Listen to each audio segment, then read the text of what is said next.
Hi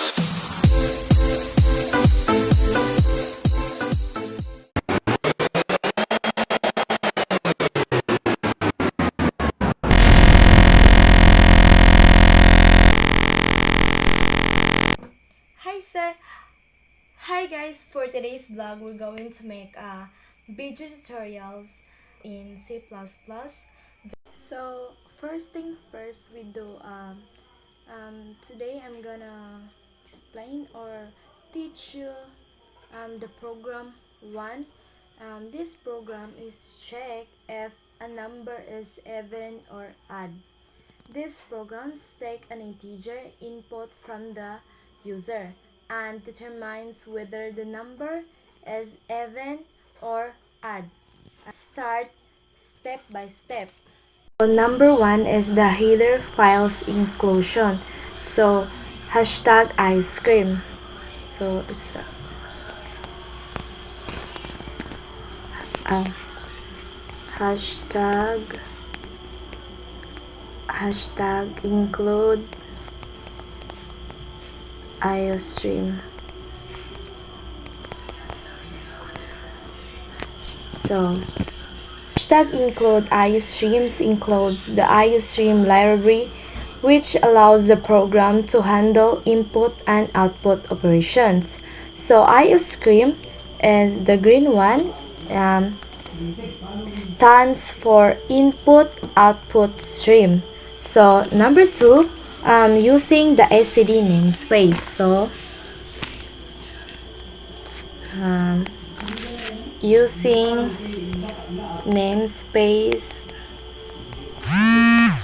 using namespace std. So the std namespace makes it easier to use standard functions and objects like cin and cout without writing std. Scope resolutions operator is like this. It's called resolutions operator. So we don't use that anymore. std. The next one is the main functions, like this, main parentheses and the branches, like that. So functions of the program starts from the main function. Or is declaring a variables, which is int number, because that is our variable, like that. And int is a data type that stores an integer value. Here number is the variable, so where the user's input will be stored. Number 5, user input. So let's start with and enter and integer.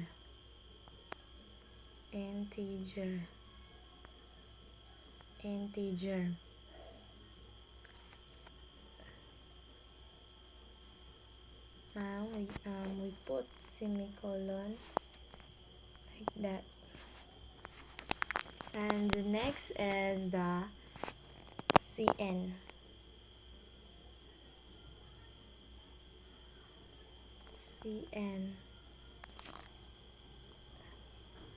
Number.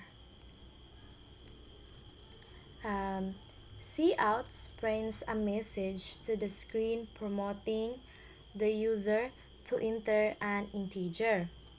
cin takes the user input and stores it in the variable number. So number 6 is the condition to check if even or odd. So let's start. Close open parentheses. Okay.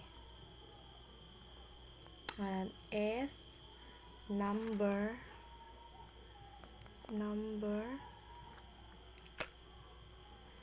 percent percent 2 percent 2 equality operators. Put equality operators like that, and 0 some branches, tapos see out ay constant, see out number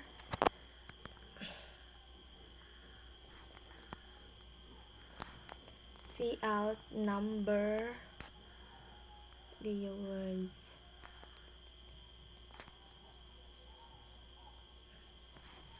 is an even number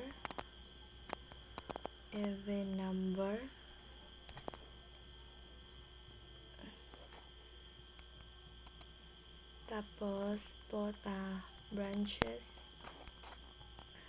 else see out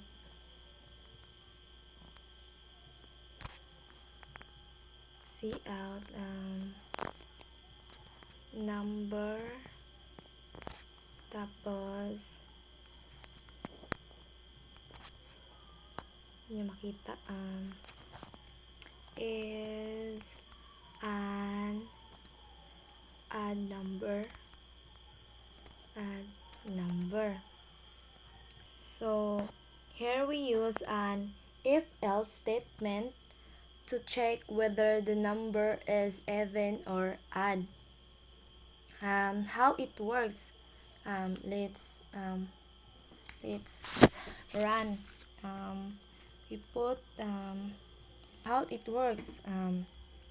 The expression number present 0.2 calculates the remaining when number is divided by 2. If the number present 2 equality 0, it means the remainder is 0, so the number is even. Otherwise, the number is odd. Example, if the user enters 4, then 4 present 2 equals 0. So the output will be 4 is an even number. If the user enters 5, then 5% 2 equals 1. So the output will be 5 is an odd number. Number 7, let's put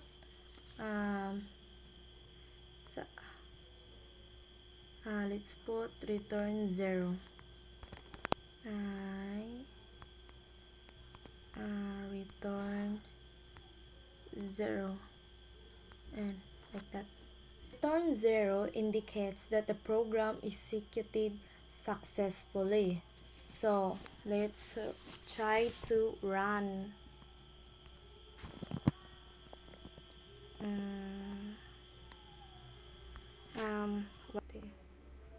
Kulang.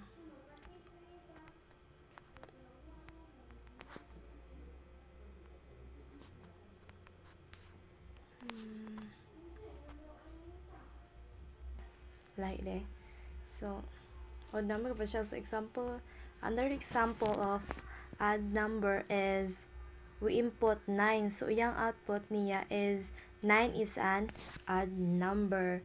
So, this program is efficiently checks whether an integer entered by the user it is even or odd using the modulus. The modulus is the percent, the percent symbol, operator, and display. So let's continue the next program, which is program 2 or problem 2. These programs check if two numbers are equal. So this program takes two integers as input from the user and check if the numbers are equal or not equal. So let's continue, and I will explain step by step. So number one, the header files inclusion, which is the hashtag include iostream. So hashtag include iostream.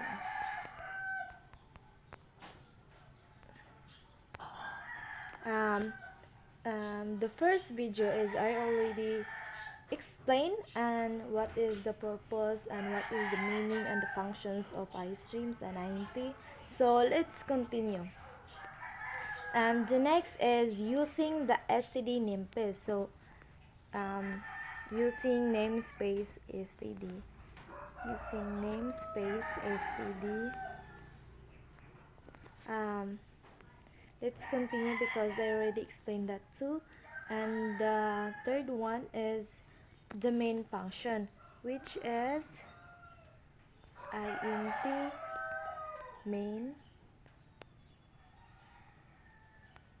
and branches. So the step 4 is we have the declarations of variables. So we input int num1 and num2. So int is the data type that stores integers, whole numbers. So here num1 and num2 that so are two integers variables that will hold the values entered by the user. So the step 5 is taking user input. So we input cout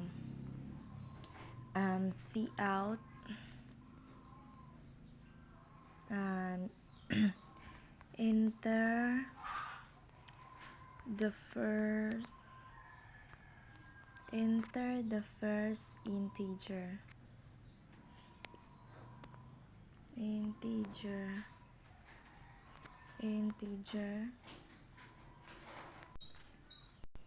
tapos cn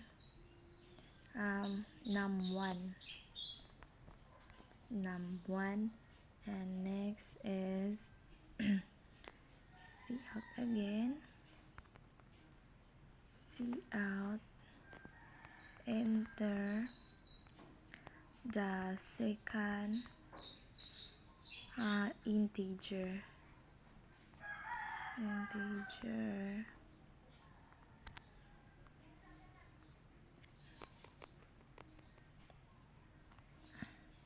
and next is the cn num2, like that.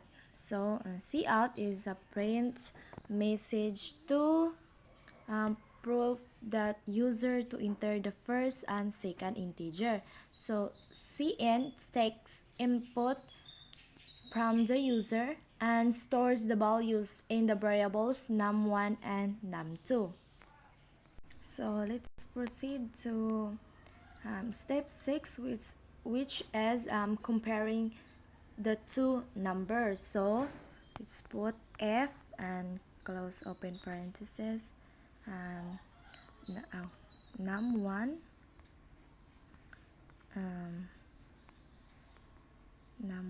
and num2 and the branches and cout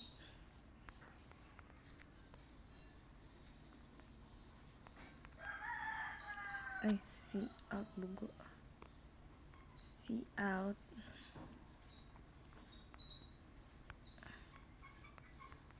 the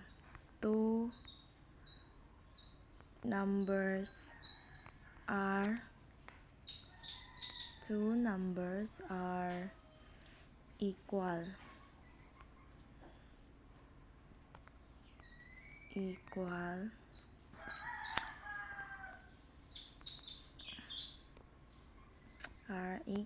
and we put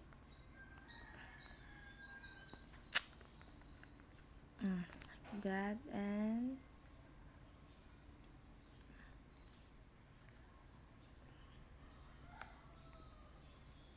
the next is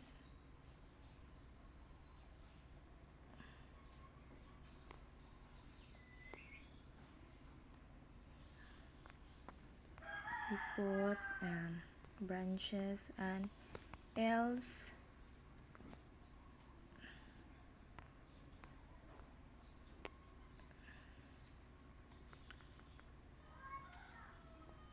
see out again,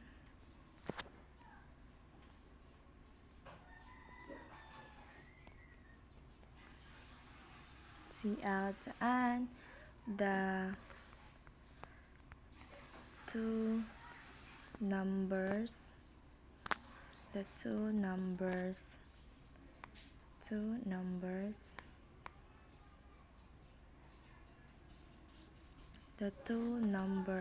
are not equal.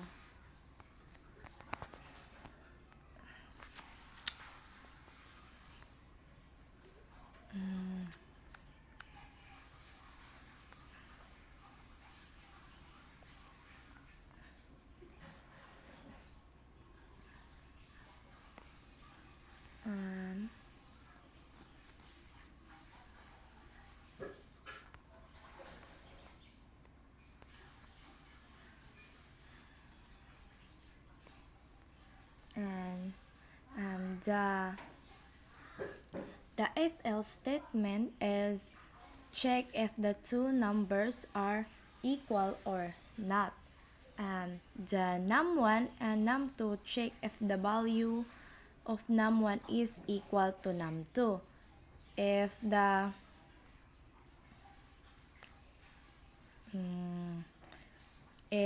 condition is true, the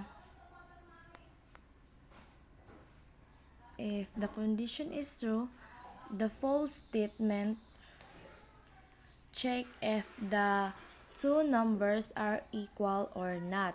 So num1 and num2 check if the value of num1 is equal to num2. If the condition is true, the program prints the two numbers are equal. If the condition is false, the program executes the else blocks and prints two numbers are not equal. So let's proceed to step 3, which is return statement. Return 0.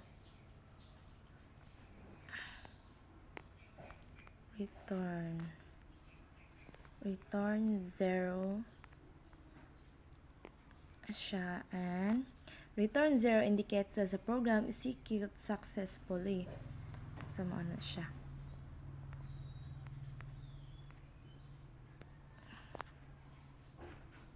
Let's run.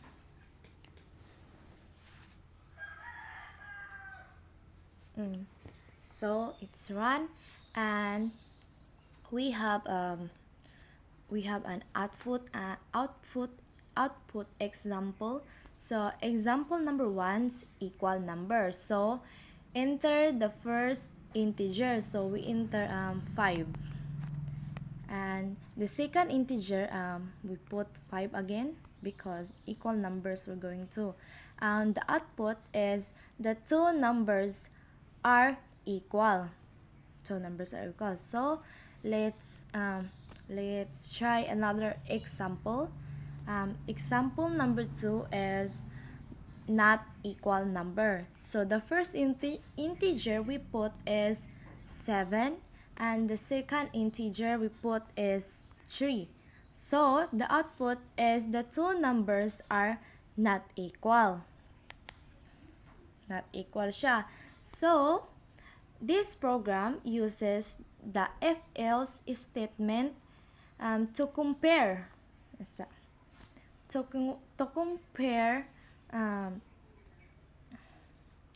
two integers entered by the user. If the numbers are equal, if this it displays an appropriate message. Otherwise, it informs the user that the numbers are not equal.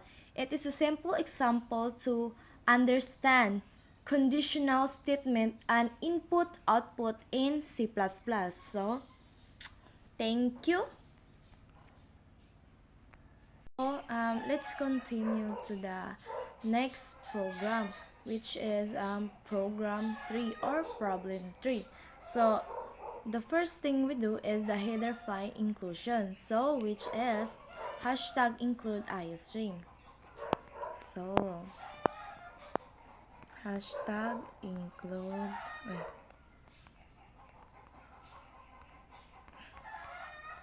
iostream.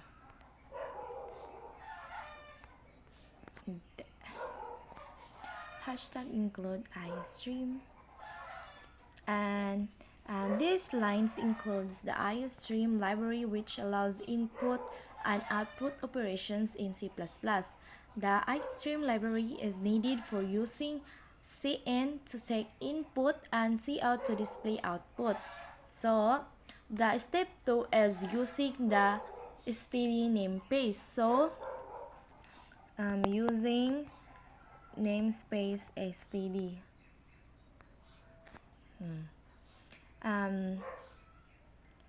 The std namespace allows us to use objects like cin and cout directly without adding std before them. So let's proceed the step 3. So the main function. So the execution of the program begins with the main function. So it's int main and close open parentheses and the branches like that. And step 4 is the declaring a variable. So the variable we want is the int height. There you go. The program declares an integer variable height to store the height entered by the user. So step 5 is the taking input from the user. So we gonna cout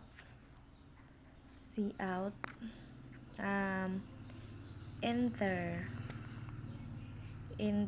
height in centimeters.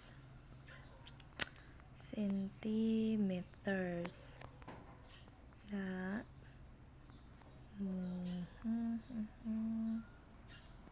we remove this one, and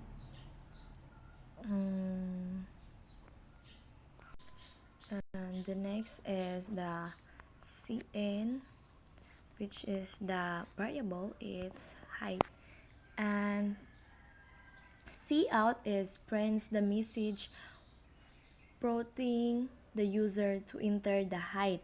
So cin is reads the height value entered by the user and stores it in the height variable. So step 6, we have the conditional statement to categorize in height. So we have if close open parentheses height is greater than 150 centimeter 150, we have 150 centimeter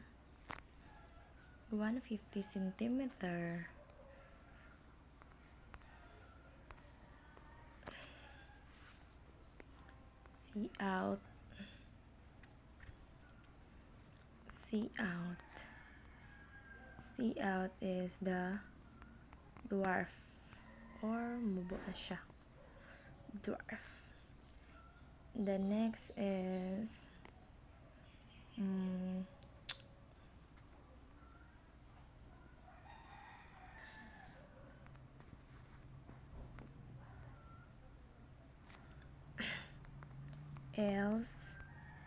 ay, else if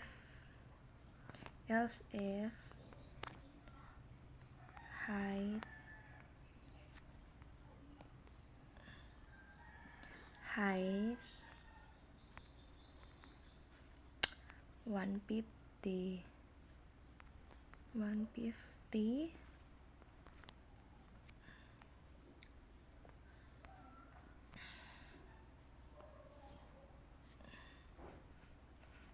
mag-see out siya og see out average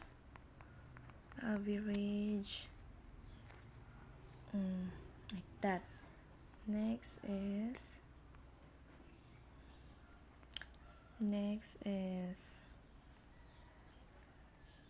another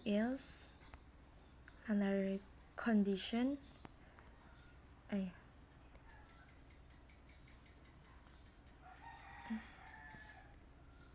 else if is height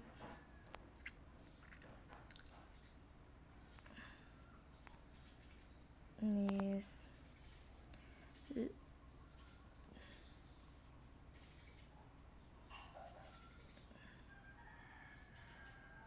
greater than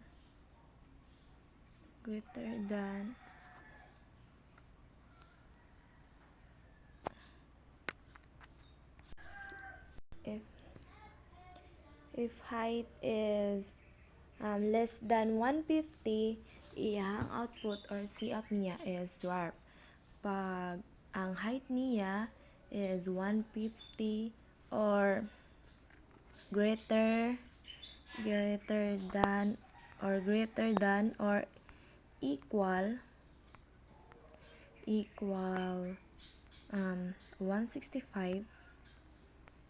165, so na iyang see out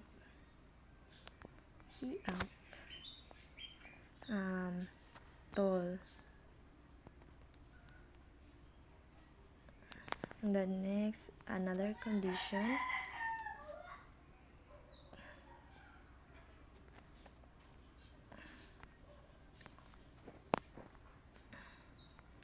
else if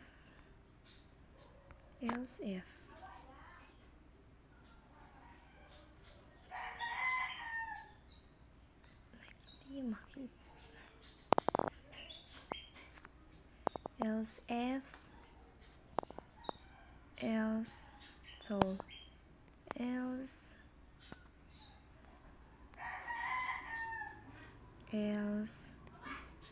see out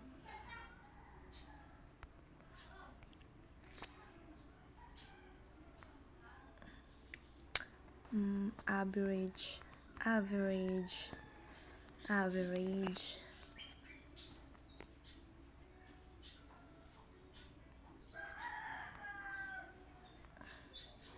and the branches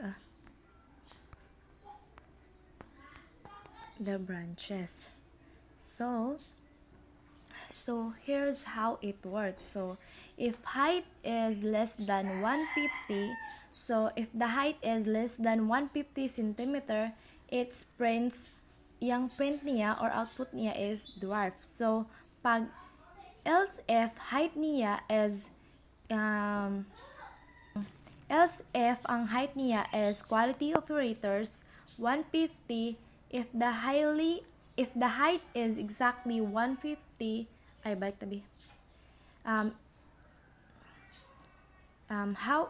Here how it works. So if height is less than 150, if the height is less than 150 centimeter, it prints dwarf. So if the height is exactly 150 centimeter, it prints average.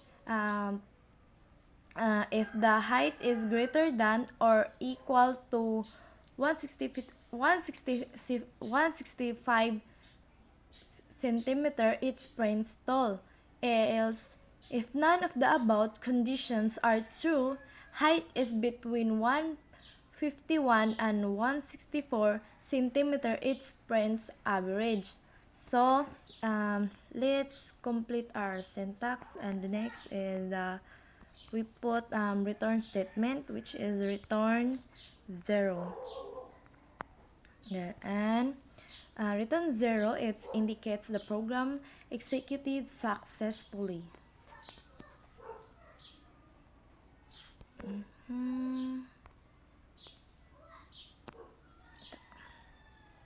Let's try to run it.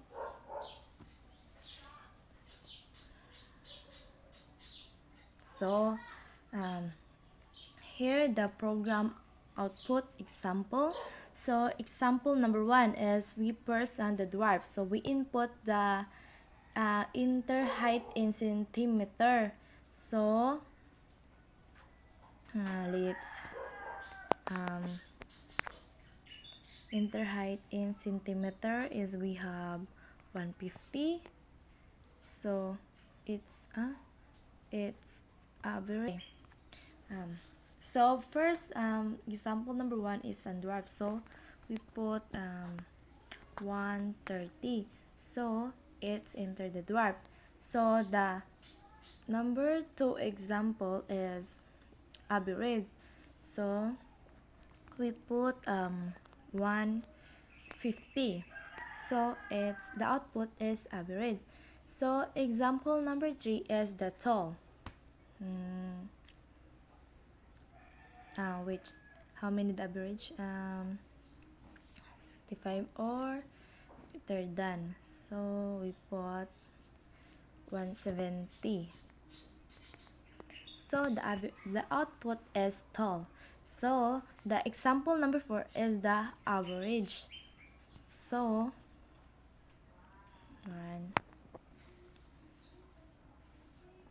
121. So average. So let's try again, and 164, and let enter 164, and the output is the average. So key concepts of demonstrated. So input and output is using C-in and C-out to take input and display output. So conditional statement using this if else to make decisions based on condition. So number 3 is relational operations. Conditions like greater than or less than or equal to or greater than or equal to are used to compare values. So this program is take the user height as input and uses conditional statement to classify the height into 3 categories.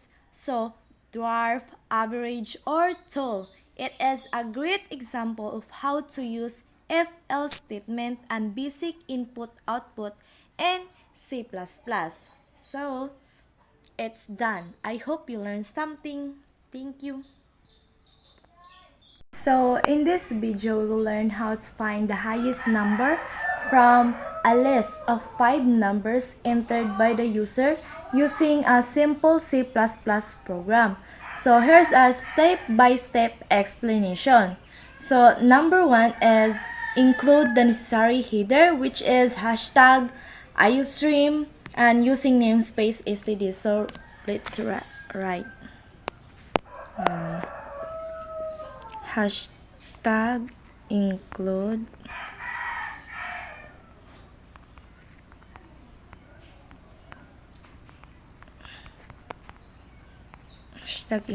iostream, and the next one is using namespace std. So hashtag include iostream, this allows to use input cin and output cout function. This avoids the need to write std before cin and cout. Next step is we have the declare variables. So we can int numbers and 5 and the highest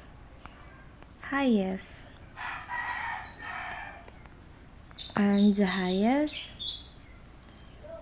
So numbers 5, an array to store the 5 numbers input by the user. The highest is a variable to store the largest number found in the array. So step 3 is the put user input. So we know the cout and enter 5 numbers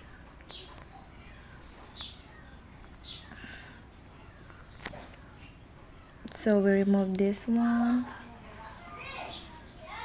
and for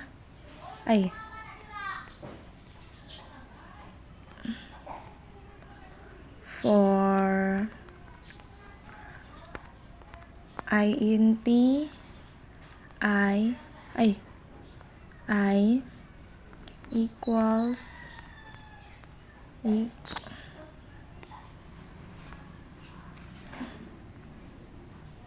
I equals 0 and 1, and another put I and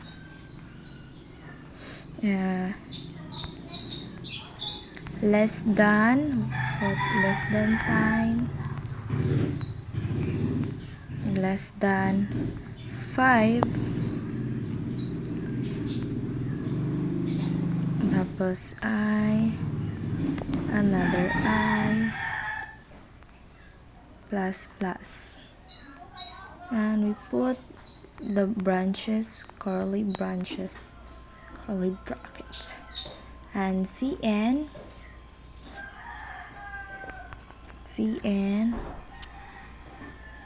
numbers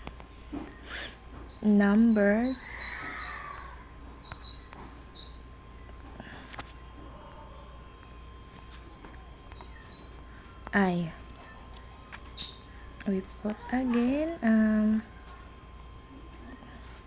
curly brackets.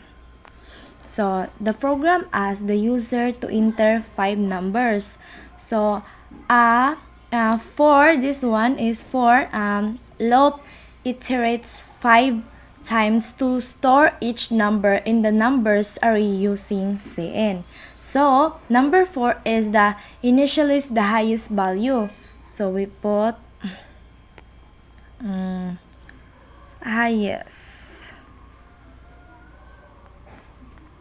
highest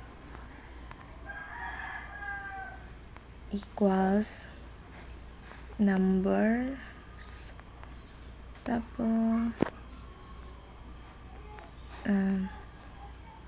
so 0. So initially the 5 numbers in the array is assumed to be the highest. So nag-assume na ta nga highest siya. Number 5, find the highest number. So next this for int I equals I equals 1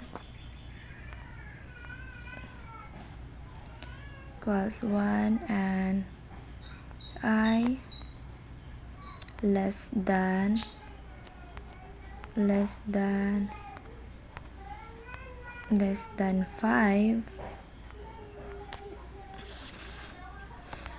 less than 5 and I plus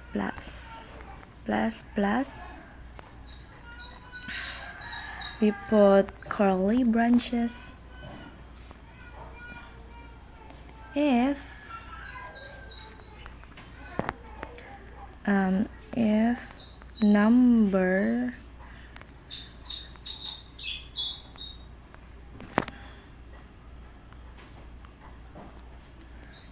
if numbers 5 are greater than or highest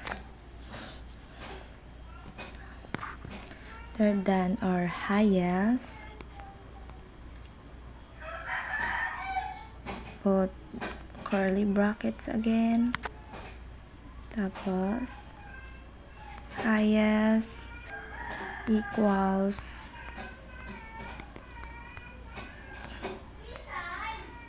numbers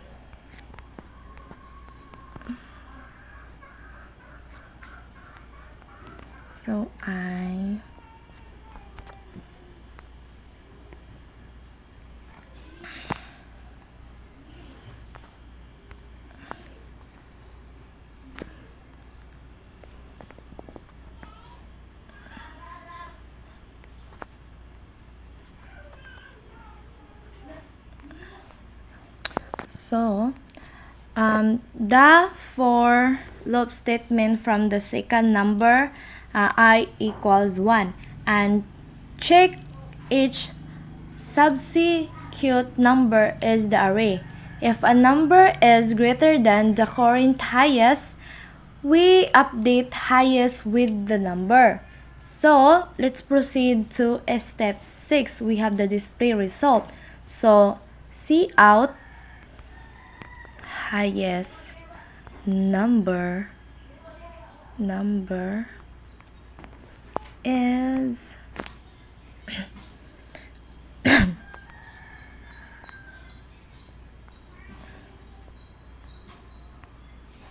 some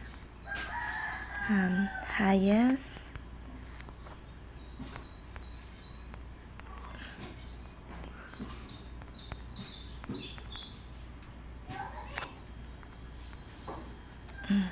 the program output the largest number found in the array. New, we put return 0 and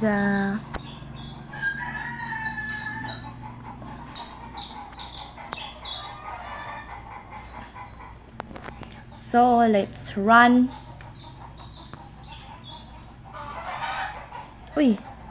But how it's not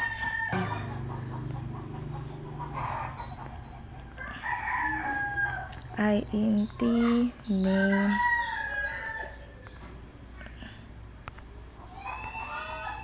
there. Let's try again. There. Enter the 5 numbers. So user input 5 numbers. So we put 5, 10, 3, 8, and 6. So initially highest 5 first number. Comparison. So is 10 is greater than 5, update highest to 10. If 3 is greater than 10, no change. Is 8 is greater than 10, no change. So wala siya mausab. So 6 is greater than 10, no change na po. So the output is the highest number is 10. So the key concept is array used to store multiple values of the same type. So the for loops helps iterate over the array. Conditional statement if is the use to compare and find the highest number. So let's back. So this program demonstrates how to use basic C++ concepts like array, loops, and conditions to solve common problems. So, with small modifications, this logic can be extended to handle more numbers or different types of data. Done. Let's proceed to another problem.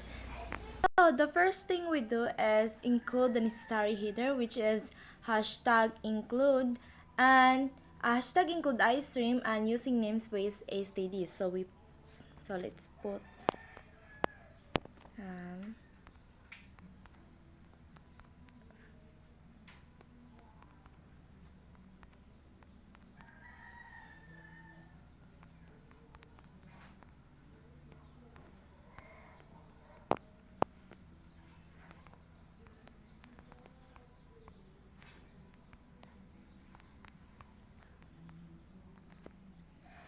um, so the first video I already explained now what is the function and so let's continue.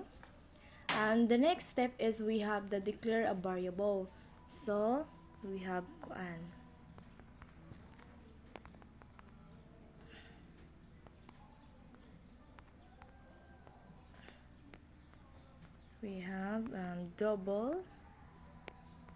double um, temp. This is our variable. Temp a double variable to store the user entered temperature. The double type is used to allow both integer and decimal values. So let's continue. Number 3 is prop user input. So write cout and enter the temperature.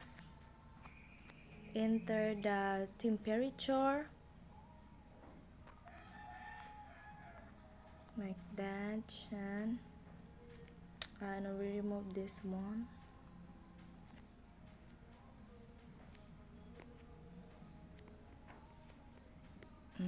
Right, and the next is we have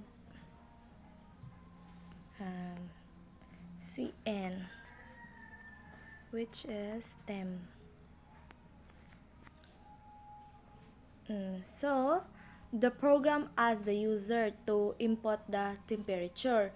Cn is less than temp. Cm is temp reads the input and stores in the variable temp. So let's proceed to the first step. So first step is we have conditional logic for temperature. So next we write so if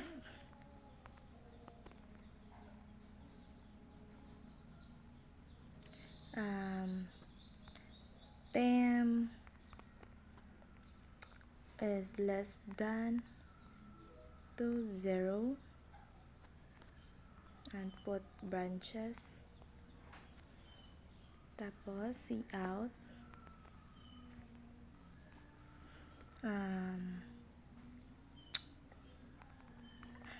temp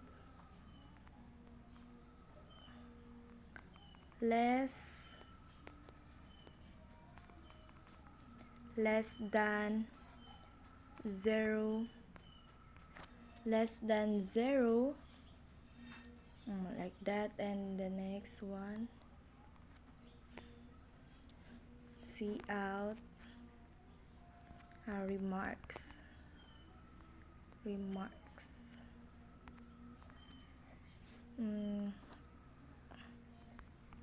ice,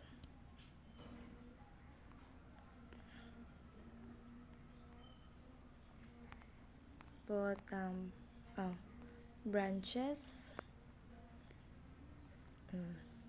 If the temperature is less than 0, it outputs is temp is less than 0 to indicate the range. Ang remarks ice to signify that water is an solid state. So next, put else if temp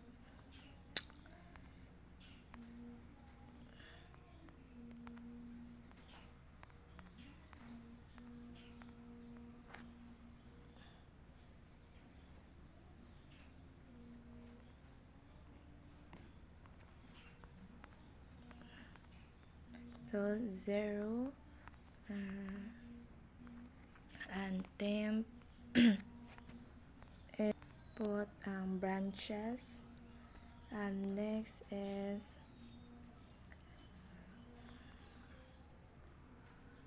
see out temp between 0 and 100.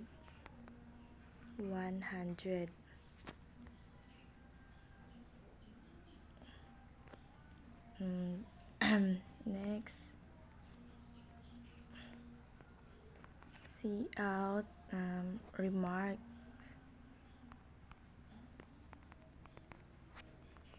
remarks, water,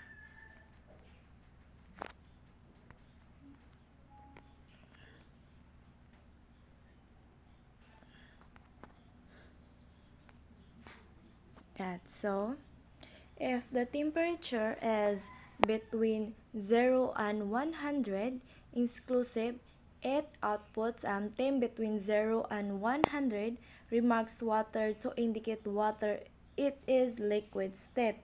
So let's proceed. And else if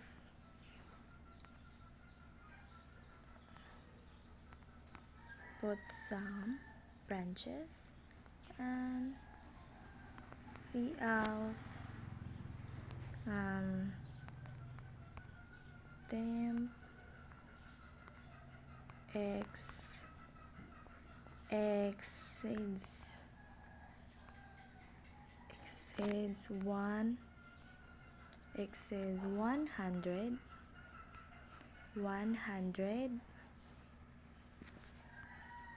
100, so see out remarks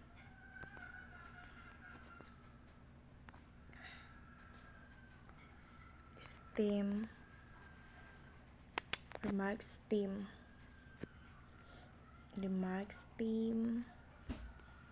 tapos branches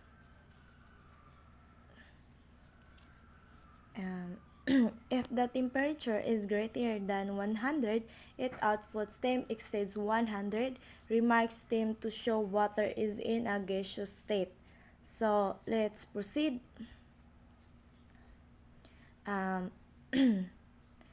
So let's put return 0,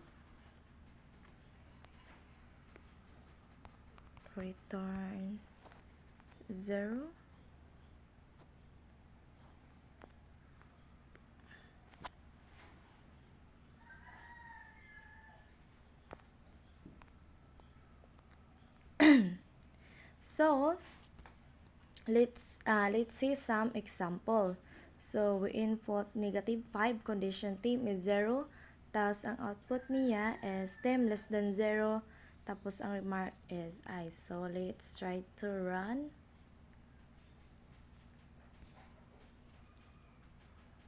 Asa ko dapit na error. If so the conditional statement, the if and else blocks determine which output to display based on the temperature range. Rational operators, we have the greater than, less than, equal than, or less than, equal, or greater than, equal are used to compare the value of temperature or temp.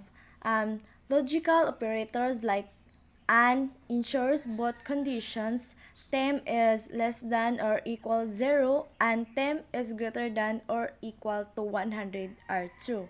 So, this program demonstrates how to use conditions and logical operators to make decisions in C++. It's a practical example of checking range and providing specific feedback based on user input.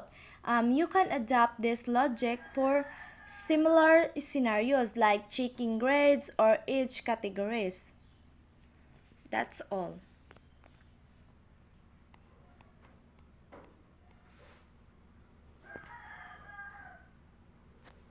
Let's try to run.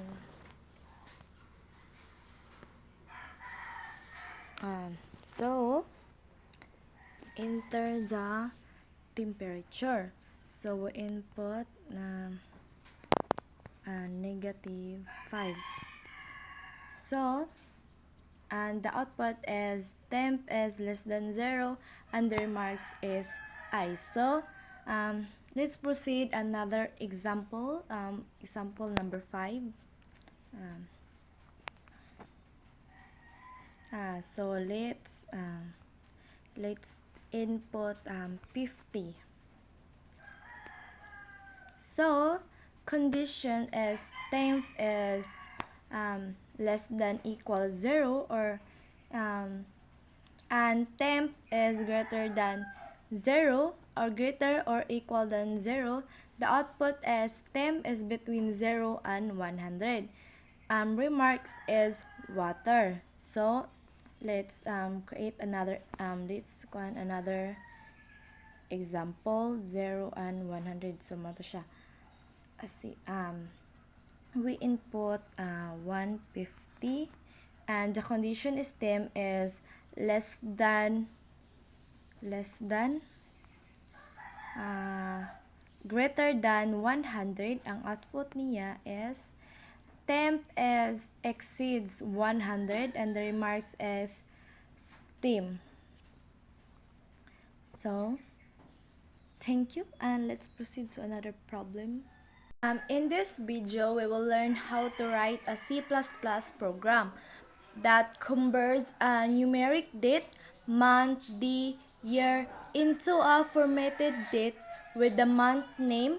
For example, the input 12/25/2024 will be displayed as December 25, 2024. So, let's start and I will teach you step by step. So number 1, include necessary the header, of course, hashtag, include iStream, and using namespace std. So the iStream.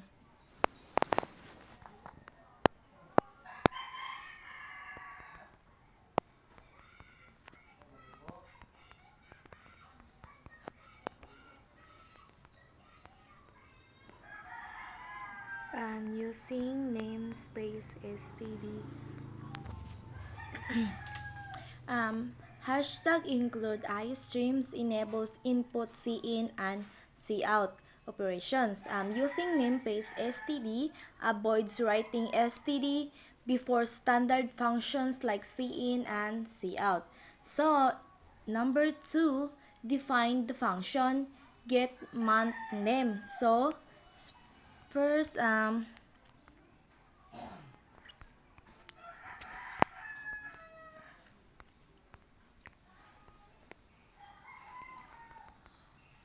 it's string get month get month name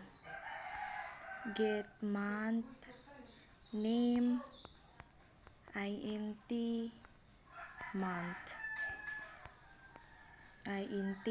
month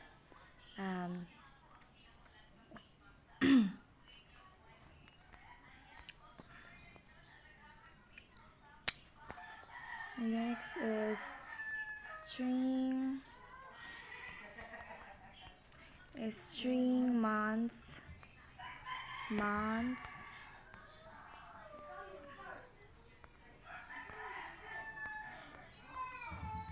equals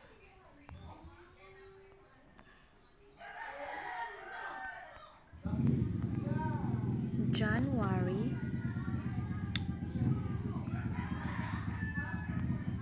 January,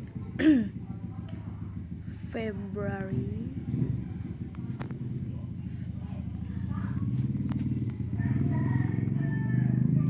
February, and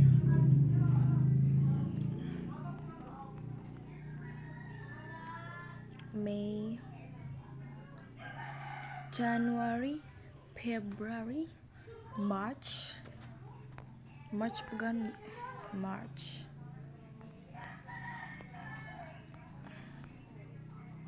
March, January, February, March, April,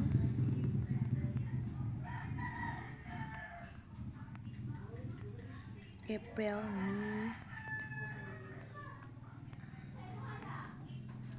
May, July, July, oh, July,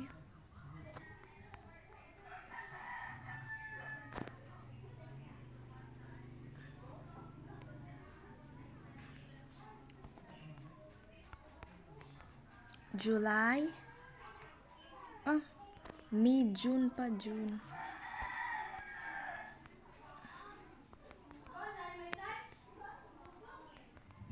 May, June, May, June, July, August,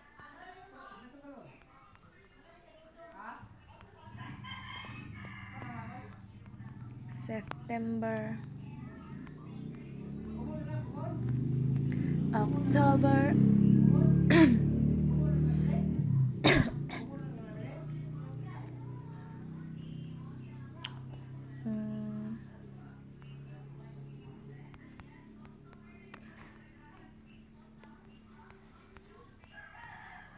October,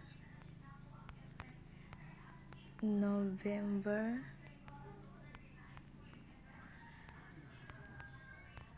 November, December,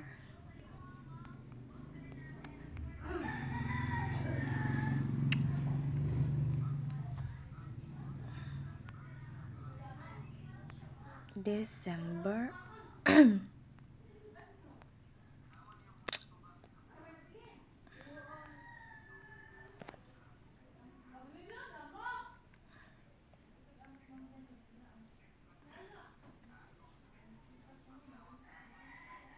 December,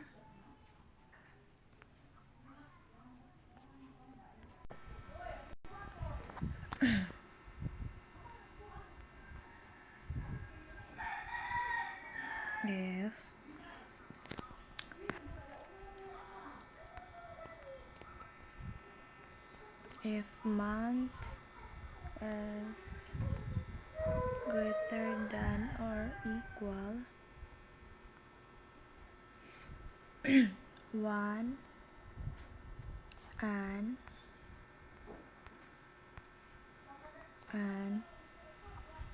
month is less than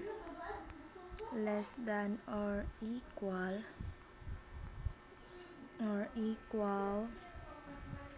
12,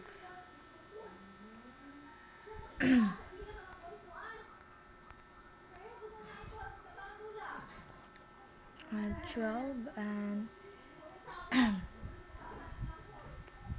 return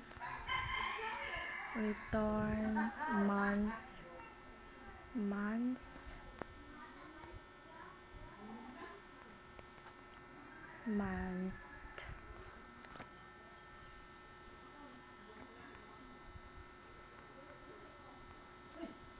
minus 1.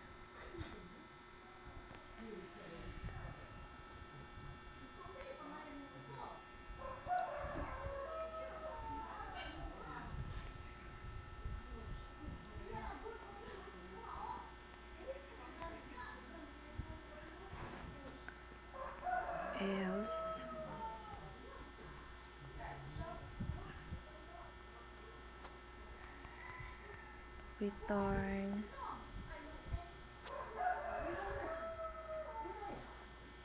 return invalid month.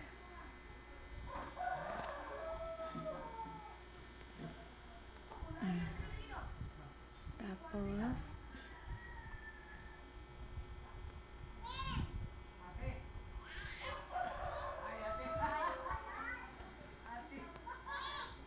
what?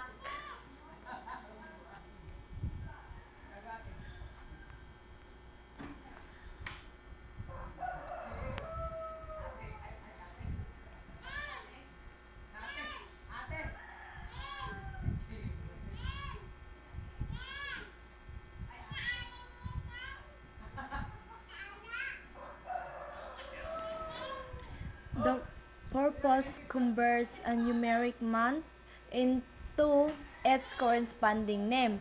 So, steps as array of months stores all month steps array of months stores all month names in any array called months. Validations check if the input month is between 1 and 12. If valid, it returns the corresponding month name using months or months minus 1. If invalid, it returns invalid month. So, let's proceed to step 3. Get user input and main. So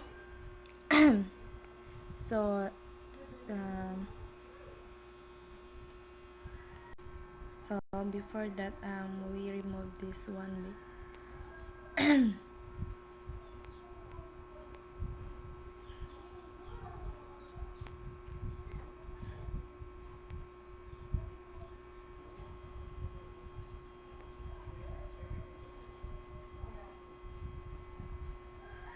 That one, and next. So next, let's put int min.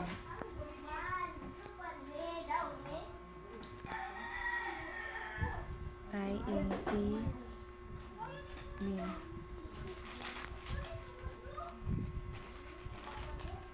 And the next is we put the variable. So int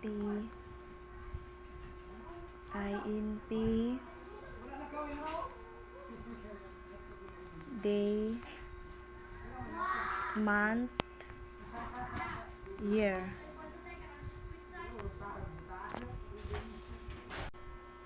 So let's continue. Year, tapos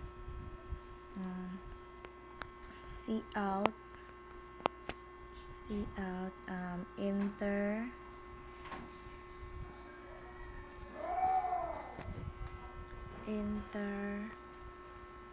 date, month, day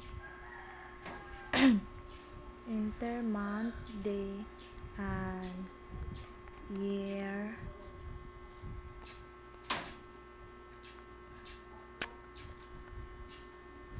Remove this charents. And next, cn, of course, month,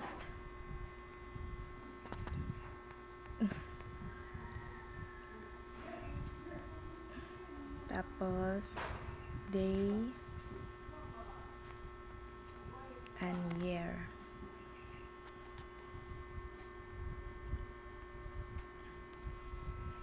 Day and year.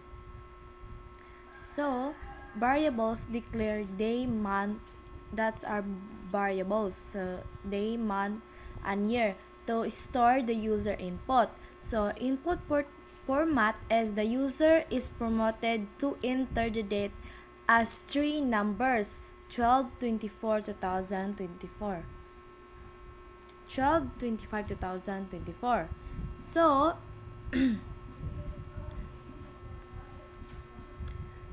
let's proceed to next step, which is step 4, and it's called call the get month name function. So, string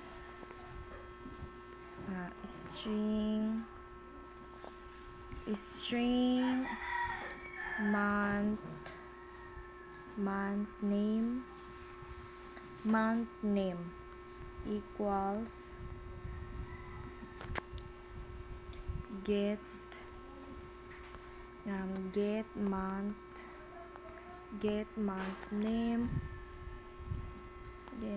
name tapos month.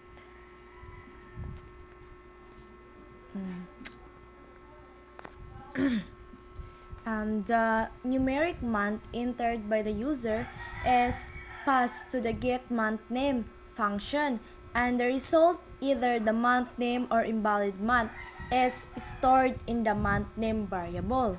So the next let's proceed. Next step, step 5 is validate the input and display the result. So if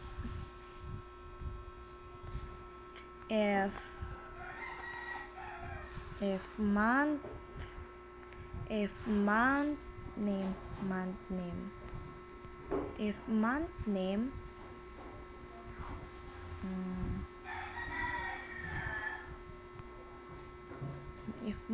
name equals invalid month,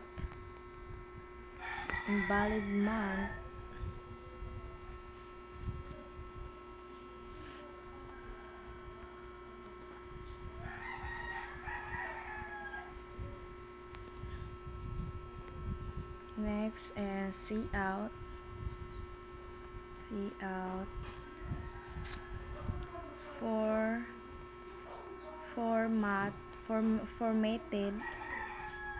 formatted date.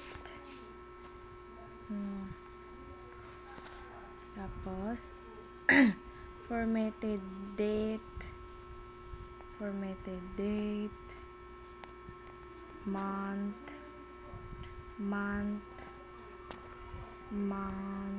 name, formatted month name.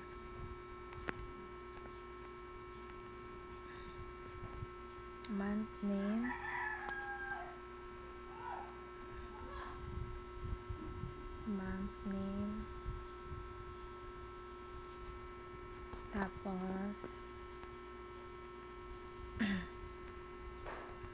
day,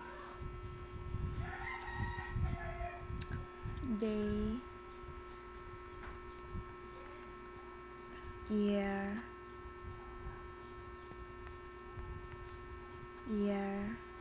oh day,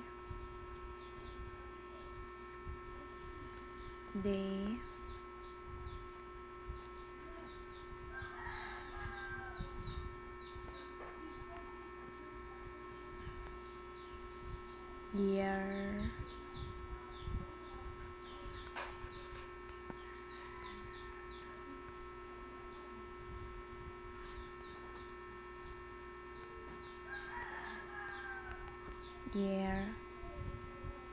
and year.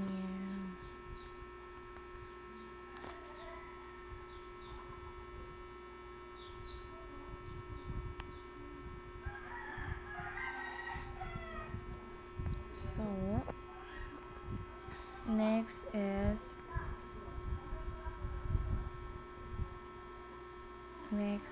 the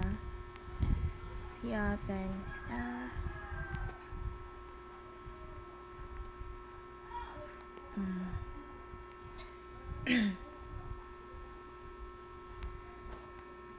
The branches, else, another branches, and cout invalid date input, invalid date input,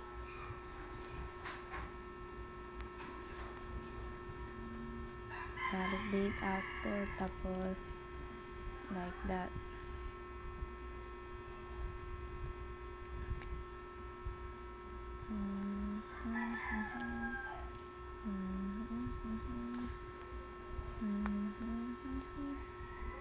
Next is if the month name is valid, the program formats and display the date as month name, day, year. If the month name is invalid, it display an error message invalid date input. So, let's run. Let's run na return 0. Ay.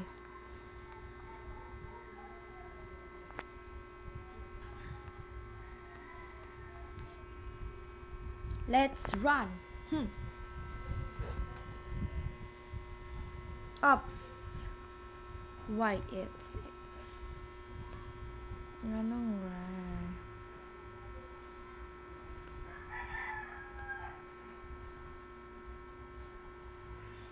Expose sa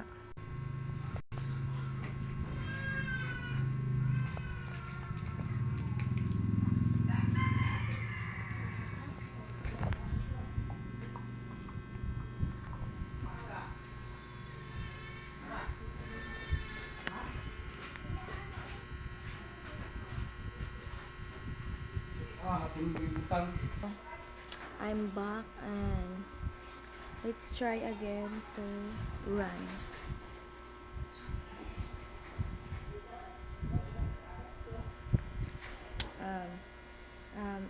Let's put an example. So example, what is valid input?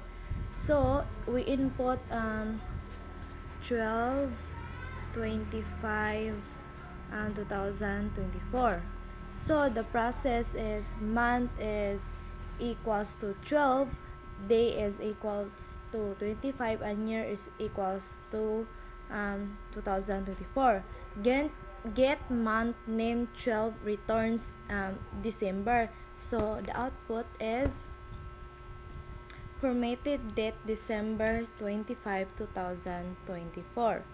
So let's try another example.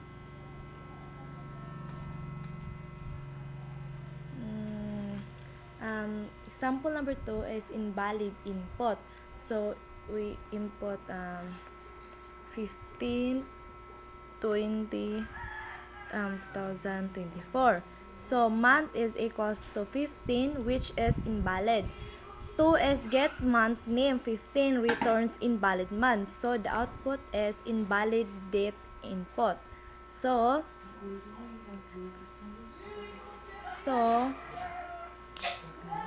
wait.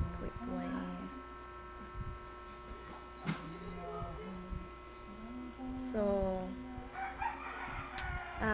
the key concept is the functions. The get month name functions demonstrate how to encapsulate reusable code logic. So arrays is the months array stores the 12 month names, allowing easy access via indexes. Number 3 is the validation. The if statement ensures that input month is between 1 and 12 before formatting the date. So number 4 is string formatting. The program formats the date as month name, day, year for user-friendly output. So this program is a great example of how to use functions, arrays, and conditional statement to solve a practical problem. You can expand it by adding more validation for days and years or supporting additional languages for month names. So, thank you. In this video, we will discuss how to calculate separation pay based on an employee's basic salary and length of service using a C++ program.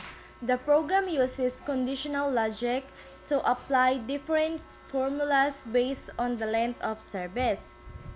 So, step by step, I'm going to step-by-step explanation to you. So, number one is include necessary header, which is hashtag include iStream and using namespace std. So, let's write it. Hashtag include iStream.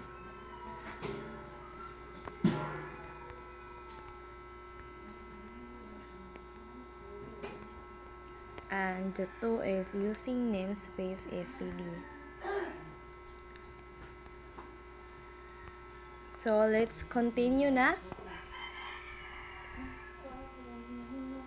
So, number two is declare variables. We have the so next is int main. Int main, and this one is double basic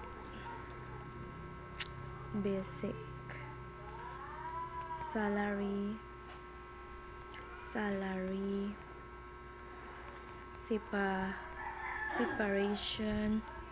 separation pay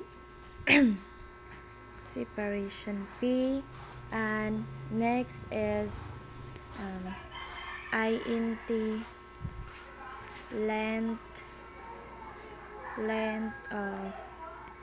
length of service.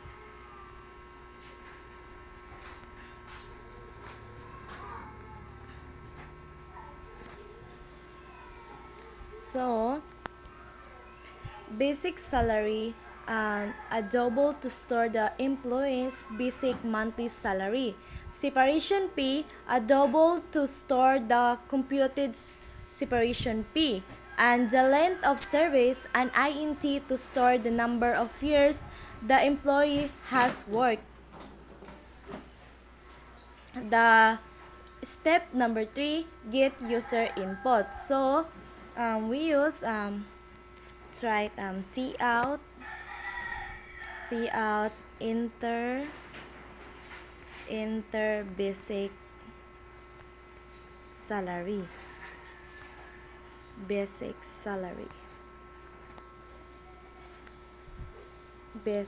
salary, and we remove this one.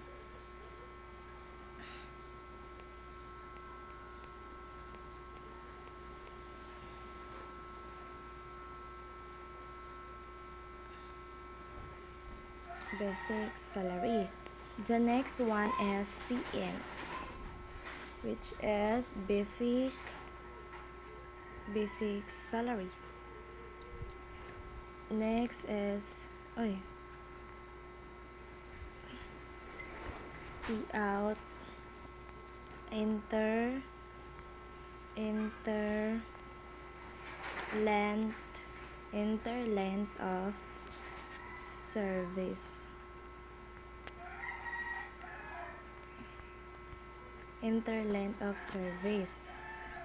In close parenthesis in year.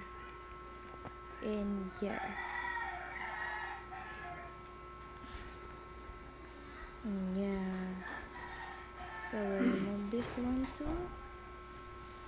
And the next is cn and length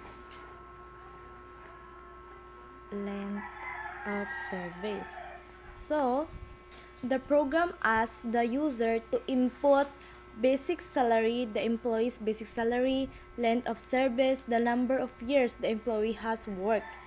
So, let's proceed the step 4, the calculate separation P using conditional logic.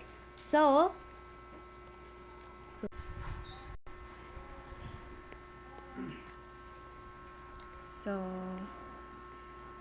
if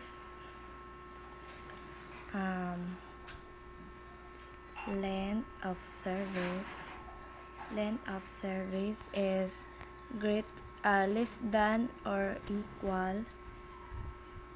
less than or equal 5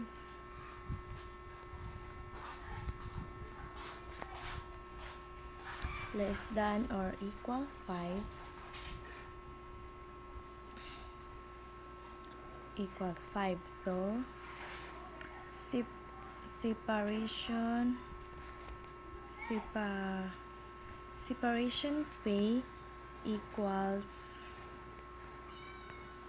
separation pay equals 1.5 times basic salary times length of service. Next is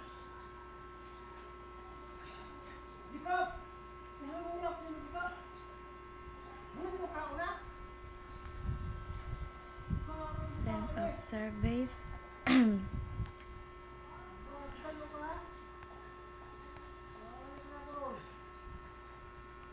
else if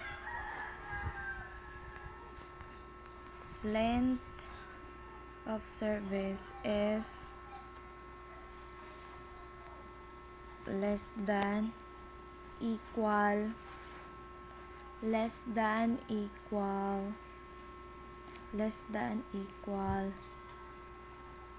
10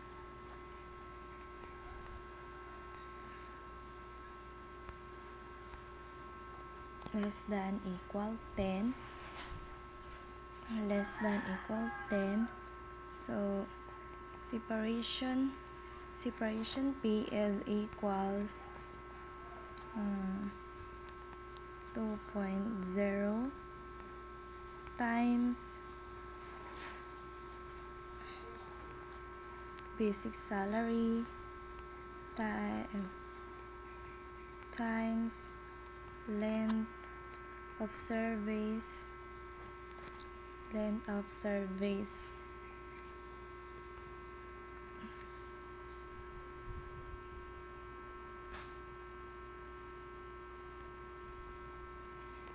Next is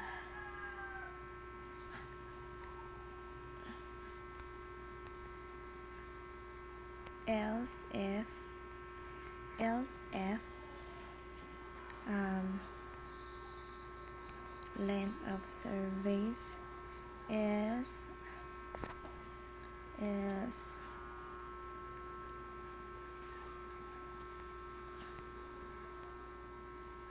of service is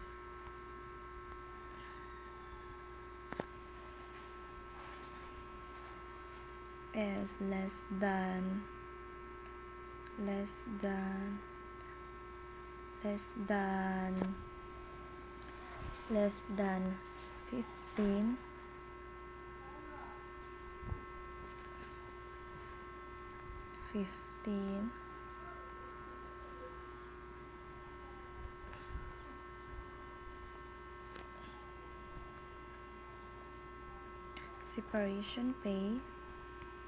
separation pay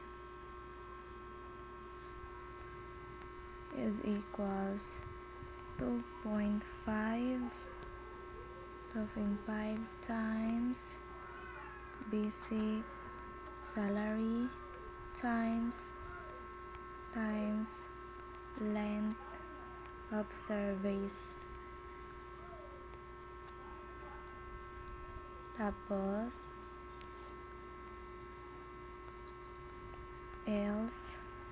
else if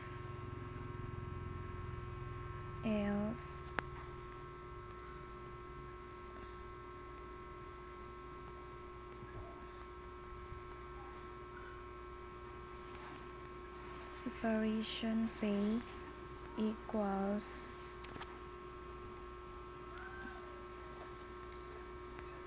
3.0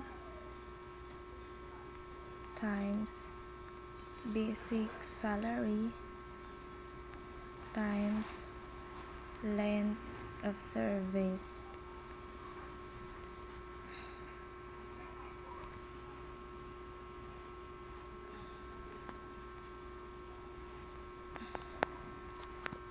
So, condition number 1, if length of service is greater than equal to 5, separation P is calculated as 1.5 times basic salary times length of service. Condition number 2, if length of service is greater than 5 and length of service is less than equal 10, separation P is 2.0 times basic salary times length of service. Condition number 3 is if length of service is less than 10 and length of service is greater than or equal 15, separation P is 2.5 times basic salary times length of service. Condition number 4, if length of service is less than 15, separation P is 3.0 times basic salary times length of service. So,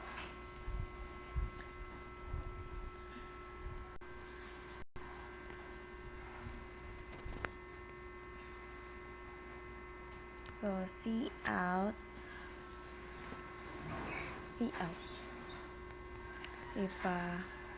Separation P separation P separation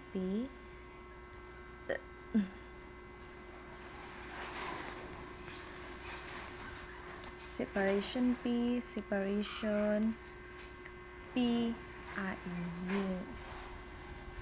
the program outputs the calculated separation P. So, let's proceed. Return 0.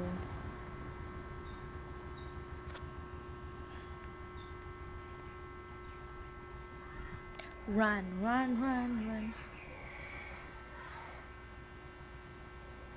So, example number 1, short service. So, we input the basic salary equals 5,000, length of service is equals 4. So, the process is condition length of service is greater or equal than 5.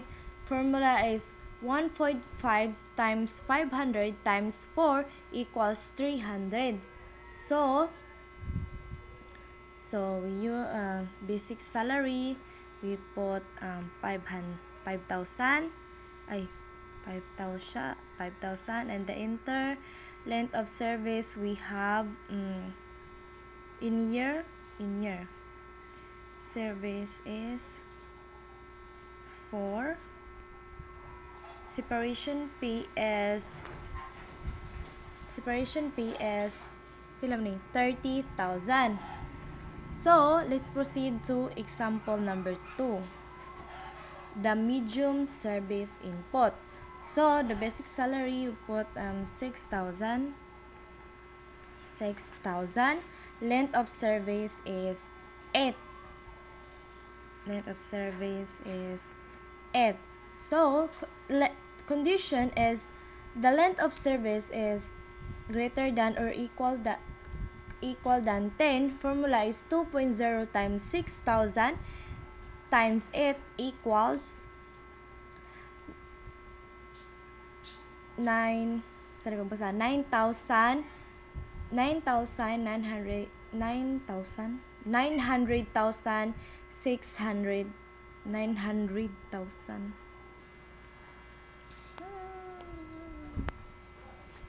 So, the basic example number 3 is the long service. So, we input the basic salary as 7,000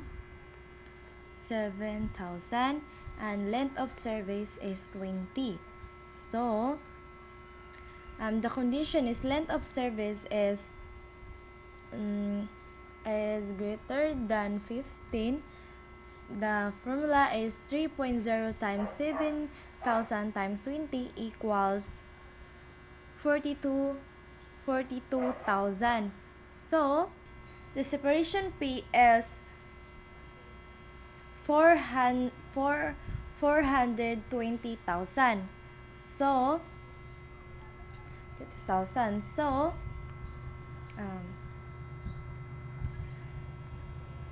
the conditional statement, the if, else, if, and else blocks are used to apply different separation P formulas based on the length of service. Arithmetic operation. The program uses multiplication to calculate the separation P. Number 3 is the variable types. Double for prices, calculations with decimals, basic salary, and separation P, int for whole numbers, length of service. So, this program demonstrates how to use conditional logic to calculate separation P based on employees' specific criteria. It is a practical example of applying mathematical formulas and validating input range. You can customize it further to include additional conditions such as minimum service and requirements. So that's all. Let's proceed to the next program. In this program, we will explore a C++ programs that determines whether a candidate is eligible based on marks obtained in 3 subjects: physics, chemistry, and mathematics. The program uses conditional logic to check various eligibility criteria. So, the first step we do is the include the necessarily header, which is the hashtag include iostream, and using namespace std. So let's proceed.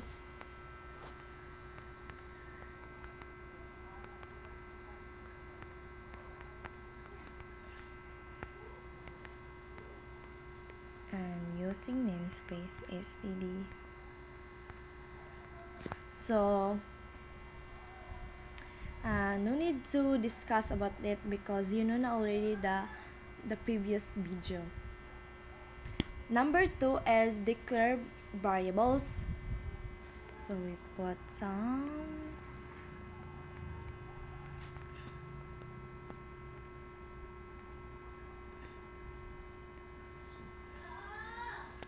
int math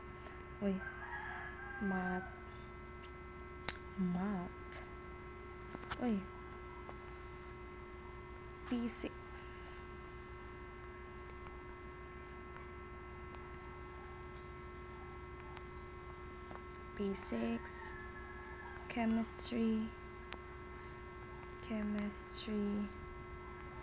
and total math p6.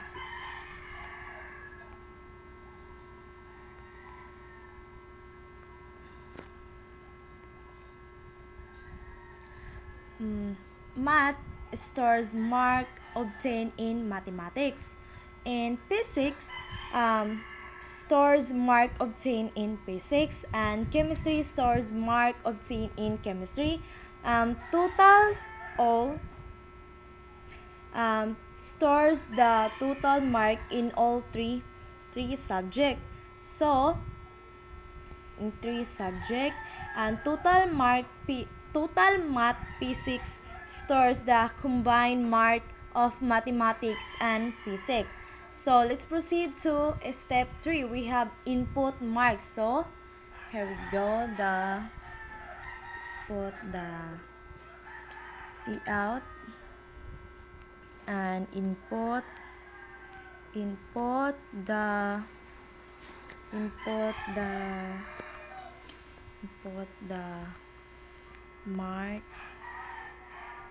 marks obtained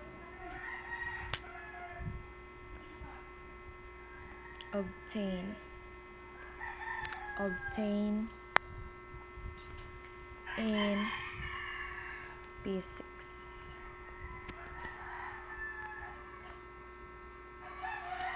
We remove this. this one. There. C out, I C in P6. P6 and C out again. Input the mark. Import the marks obtain in chemistry.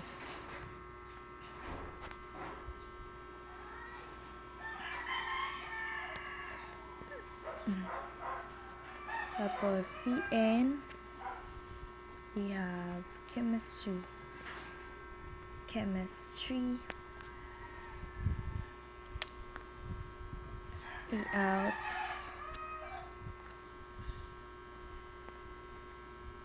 C out, is input the marks obtained in mathematics.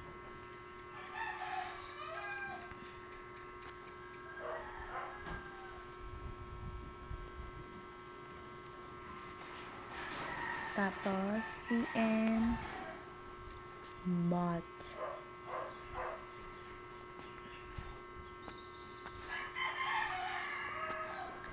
So the program prompts the user to input marks for physics, chemistry, and mathematics. The marks are stored in their respective variables. So let's proceed to calculate total. So total all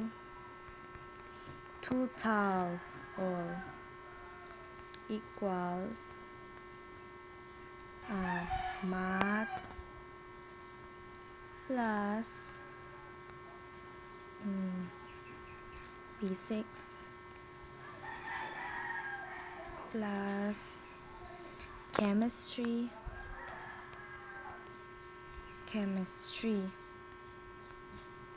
Next is the total math in physics.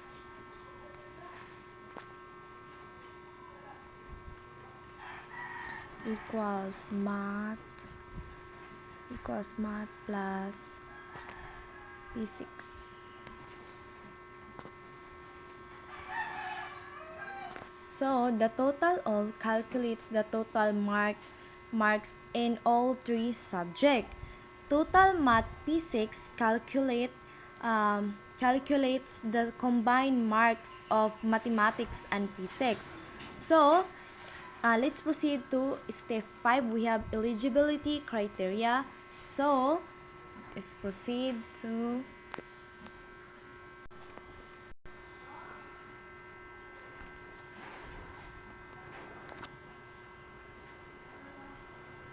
if math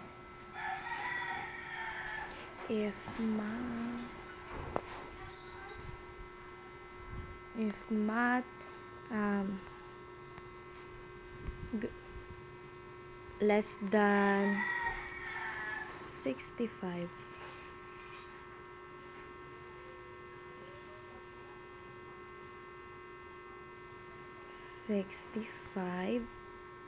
and physics is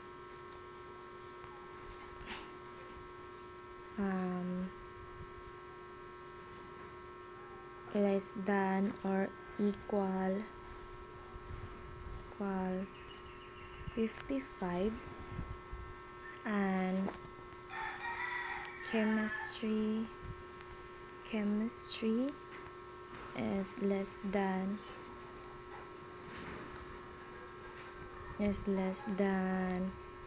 50 and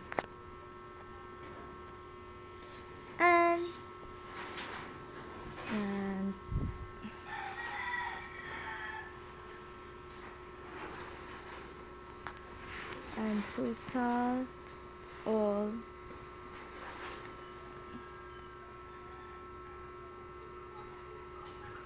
180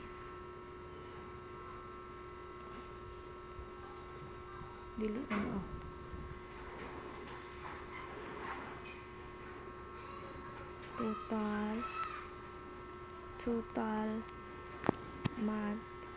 total math and physics is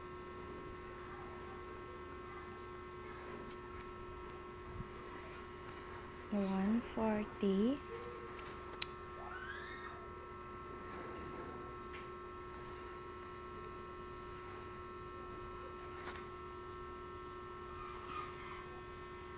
so see out the candidate is eligible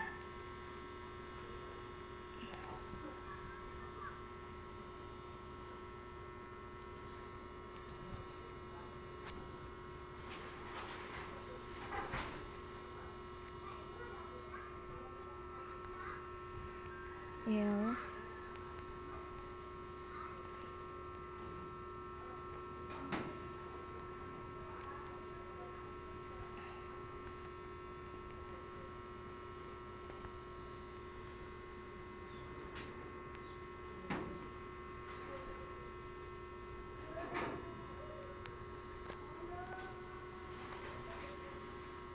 see out the candidate is not eligible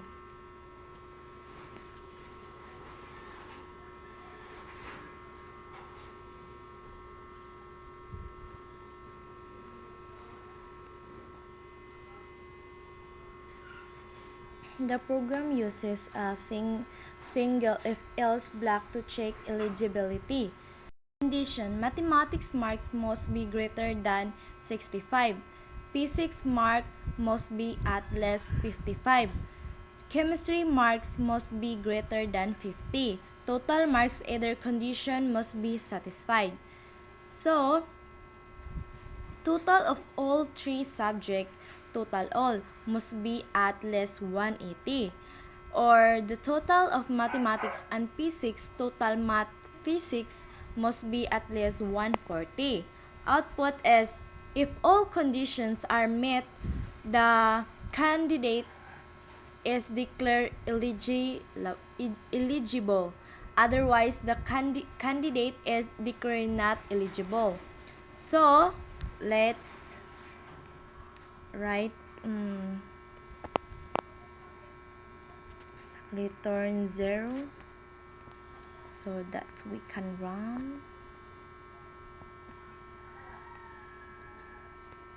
Oh, lagi. Run.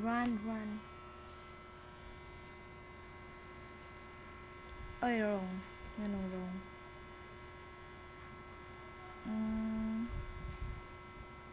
What is the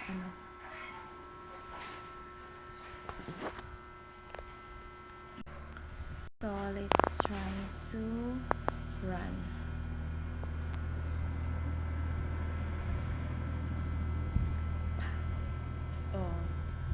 So we have example number 1.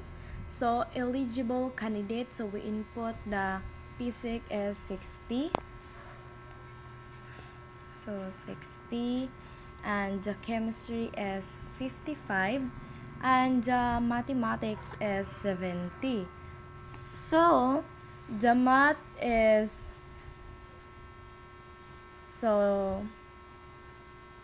the math is greater than 65. 70 is greater than 65. It is true. Physics is 60. Greater than or equal 55 is true. Chemistry is 50. Greater than 50. So 55 is greater than 50 is true. Total marks is total all is equals 70 plus 60 plus 55 equals 185. So true.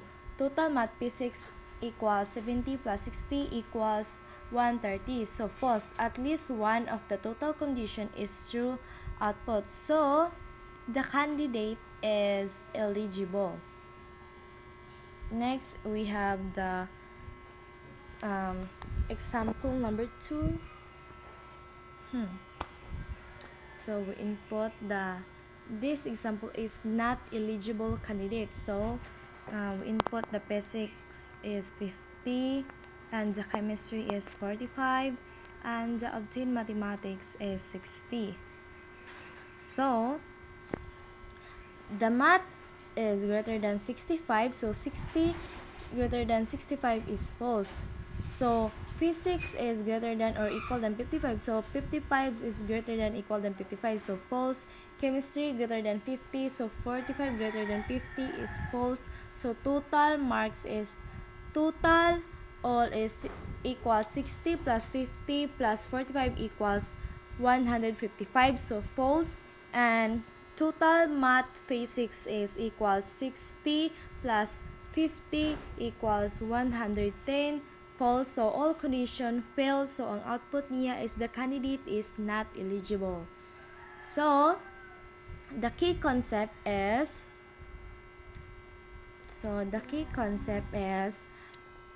logical operators and ensures all conditions in the group are true. So this one is called and this one, that one is or ensures at least one condition in the group is true. And conditional statement, the if else structure is used to decide eligibility. The if else structure and the number 3 is arithmetic operation. Total are calculated using addition to verify eligibility conditions, and this program demonstrates the practical uses of conditional logic and arithmetic operations to solve a real-world problem. It is an excellent example of how to combine multiple conditions in a program. You can extend it further to check eligibility for other criteria or input validation. So thank you, and I hope you enjoy. So the first program I explain to you or teach to you is the program green, which is the simple one, and it's total of 3. And the next is I have 5 problem of blue, which is the medium hard science one. So thank you. I hope papasaron ko nimo, sir. I miss you, sir. Papasaron ko, sir.